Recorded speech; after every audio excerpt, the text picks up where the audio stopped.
అమెరికాకి ఉక్రెయిన్ క్రమంగా దూరం అవుతుంది. ఈ క్రమంలో అమెరికాతో ర్యాపో మెయింటైన్ చేయడం కోసం ఉక్రెయిన్ అధ్యక్షుడు జెలెన్స్కీ ప్రధానమంత్రిగా నియమించిన యులియా ఇప్పుడు రాజీనామా చేసేసింది.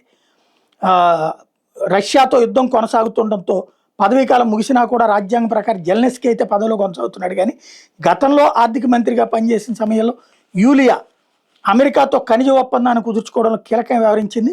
ఈ ఒప్పందం తర్వాత 2025 జూలైలో తన 39వ ఏట ప్రధానిగా నియమితులైంది.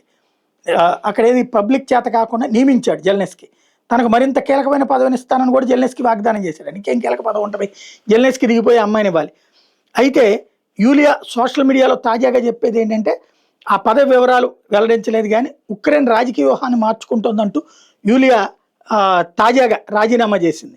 అంటే యూరప్ వైపుకి వెళ్తోంది. యూరప్ ఇప్పుడు అమెరికాని పక్కన పెడుతోంది. అమెరికా ఉక్రెయిన్ పక్కన పెట్టింది. అందుకని అమెరికాని పక్కన పెట్టి యూరప్ వైపు వెళ్తుంది. అందుకని అమెరికాతో సన్నిహితంగా ఉన్నటువంటి యూలియాని పక్కనకి తప్పించేశాడు ఉక్రెయిన్ అధ్యక్షుడు.